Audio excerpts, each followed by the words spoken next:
بسم الله الحمد لله رب العالمين والصلاة والسلام على أشرف الأنبياء والمرسلين نبينا محمد وعلى آله وصحبه أجمعين إن شاء الله ዛሬም ደርሳችን እንቀጥላለን። ባለፈው የጀመርነው الحروف العربية የአረብኛ ፊደላቶች የመጀመሪያውን ደርስ አይተን ነበር። የመጀመሪያው ደርስ ከመጀመሪያ ከአሊፍ ጀምሮ እስከ ያ ያሉትን ባህሪያቸው ነጥባቸው እንዴት ነው የሚለው ነገር በደንብ አድርገን አይተናል። ስለዚህ እነዚህን በደንብ አድርገን መለየት ያስፈልጋል ማለት ነው። በቀጣይ ደግሞ ቀጥሎ ሁለተኛ ገጽ ወይም ሁለተኛ ደርስ ስንሄድ ቅደም ተከተል ሳይጠብቁ በግርድፉ ወይም በተናጠል የተጻፉ የአረብኛ ፊደላት መለየት ይላል። እንግዲህ እዚህ ላይ አሁን ላይ የተጻፉት ፊደላቶች አረብኛ ፊደላቶች እነዚህ ቅደም ተከተላቸው አልጠበቁም፣ እንደዚሁም በግርድፉ ነው የተጻፉት ማለት ነው። ስለዚህ እነዚህን በደንብ አድርገን መለየት ያስፈልጋል። መጀመሪያ ያሳለፍነው ደርስ በደንብ አድርገን ከለየ ነው ይሄ ደግሞ አያስቸግረንም። ስለዚህ ኢንሻአላህ ቀጥታ ወደ ደርሱ እንግባ ማለት ነው። መጀመሪያ ላይ ያለው እንግዲህ አሊፍ ነው። ለምሳሌ እቺ ማለት ነው። እቺ አሊፍ ብለን ነው የምንቀራው ማለት ነው። ቀጥለን ደግሞ ሀምዛ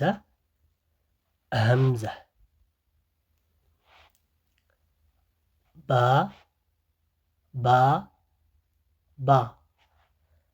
ታ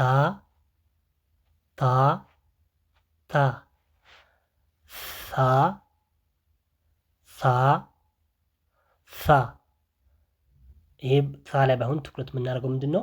ሳ ቢጠረፊ ሊሳን መውጣት አለበት። በመላሳችን ጫፍ ነው መውጣት ያለበት። ሳ ማለት የለብንም። ሳ ሳንል ሳ ከዚህ በፊት እንዳሳለፍነውም የመላሳችን ጫፉ ትንሽ ወደ ውጭ ወጣ አድርገን ከላይኛው ሁለት ጥርሶቻችን ነከስ አድርገን ያዝ አድርገን ነው የምናወጣው ማለት ነው። ሳ ቀጥለን ደግሞ ጂም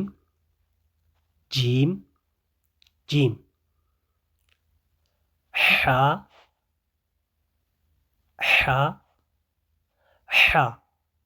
እነዚህ ያው ከጉሮሮ የሚወጡ ፊደላቶች ናቸው። እነዚህም መያዝ ያስፈልጋል። አወጣጣቸው ወደፊት ካለው ጋር እንዳይመሳሰል ሐ ነው የምንለው። ለምሳሌ ወደፊት ያለው ኸ። ስለዚህ ከመጀመሪያ ጋር የሚለያየው ምንድን ነው? ይሄ ነጥብ አለው። የመጀመሪያው ደግሞ የለውም። አወጣጡም ይለያል። የመጀመሪያው ሐ ነው። አህ ኡህ ኢህ ያልን አኽ። የሁለተኛው ደግሞ አኽ ኢኽ ኡኽ በማለት በደንብ አድርገን መለማመድ ያስፈልጋል ማለት ነው። ቀጥሎ ደግሞ ዳል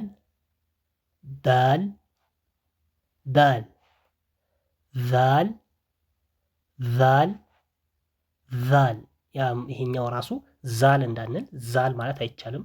ምክንያቱም በምላስ ጫፍ ነው የሚወጣ። ከምላሳችን ከጫፉ ነው መውጣት ያለበት እና ዛ ቅድም ሳ እንዳልነው ማለት ዛል ነው የምንለው። ዛል ሳይሆን ዛል። ቀጥሎ ደግሞ ሮ እዚህኛው ላይ ራ እንዳንል ራ እንዳንለው በጣም ቅጥን እንዳናረገው ትንሽ ወፈር ማለት አለበት። ሮ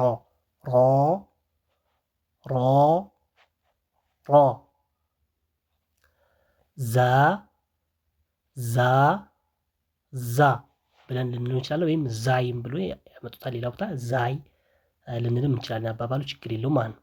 ከዛ ቀጥሎ ያለው ደግሞ አሊፍ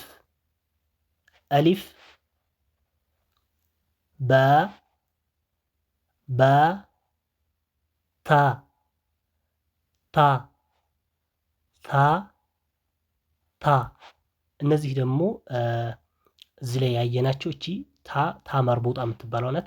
እቺ ደግሞ እቺም በዛው መልኩ ማለት ነው። እነዚህ ደግሞ ታ መብሱጣ ናቸው። መብሱጣ ማለት ደግሞ የተዘረጉ ማለት ነው። መርቡጣ ማለት ክብ የተደረጉ ነው፣ የተያያዙ ማለት ነው። እነዚህ ደግሞ መብሱጣ ናቸው፣ የተዘረጉ ናቸው። ስለዚህ ከላይ ሁለት ነጥብ እስካላቸው ድረስ ታ ነው የሚሆኑት ማለት ነው። ታ ብለን ነው የምንቀራቸው። እነዚህ ከላይ ሁለት ነጥብ ያላቸው። ቀጥለን ደግሞ ሳ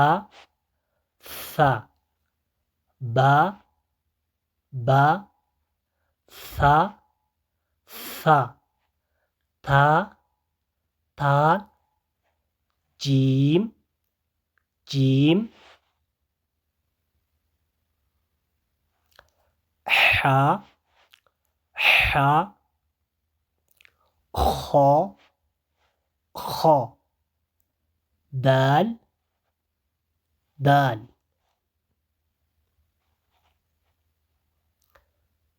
ዛል ዛል ዳል ዳል ዛል ሮ ሮ ዛ ዛ ሮ ሮ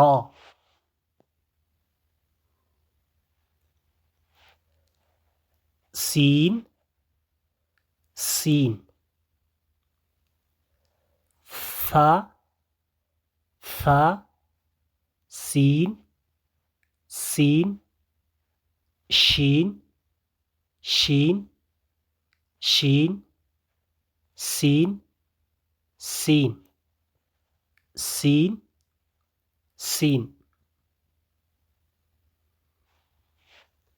ሶድ ሶድ ሶ ሶ ይሄኛው ትንሽ የፉጨት ሶፊር ባህሪ ያለው የሆነ የመንቀጥቀጥ ወይም ብለን ልንለው እንችላለን ሶፊር እና ሶ አስ አስ ሳ ካለ ወይም ከሲን ጋር እንዳይመሳሰልብን አስ እንዳለ ለምሳሌ አስ አስ ሶድ ሶድ ሶድ ብለን ነው የምንለው ማለት ነው። ሶድ ቦድ ቦ ቦ ይሄ ደግሞ ይወፍራል። ቦድ ቦድ ሲን ሲን ሺን ሺን ባ ባ ታ ታ ሳ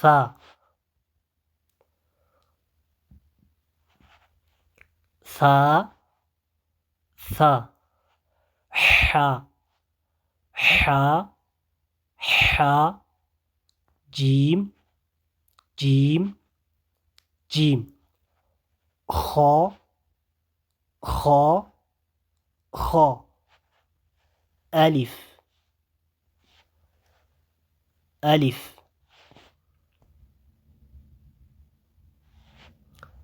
ሶድ ሶድ ታ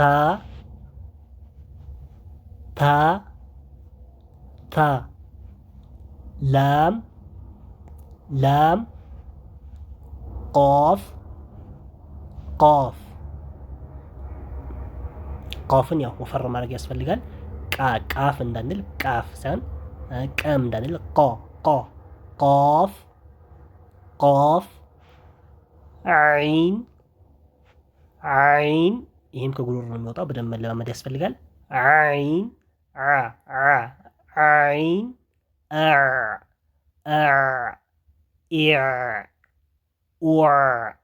በዚህ አይነት ሁኔታ ተክራር ማድረግ መለማመድ በደንብ አድርገን ማለት ነው። ላም ላም ቦድ ቦድ ጶ ጶ እንግዲህ ጶ ደግሞ ቀጠን ማለት የለበትም ጣ እንዳንል ከዚህ በፊትም ያው አሳልፈናል። ጶ ጶ ወፈር ማለት አለበት። ቮ ቮ ቮ ይሄ ደግሞ ያው ከጧ ጋር የሚለያይ በምንድን በነጥቡ ነው። ይሄኛውን በዛ ሁኔታ ቮ ወፈር አድርገን ነው የምናወጣው በምላስ ጫፍ። ልክ ቅድም ዛልና ሳ በምላስ ጫፍ ይወጣሉ እንዳልነውም ቮን በዛ መሰረት በምላስ ጫፍ ነው የሚወጣው።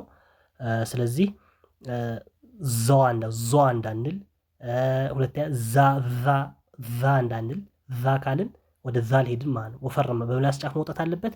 ከዛም ቀጥሎስ ምን መሆን አለበት? ወፈር ማለትም ያስፈልጋል። ወፈር ማለት አለበት ነው። ቮ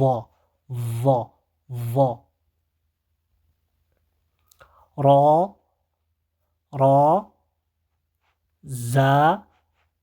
ዛ ዐይን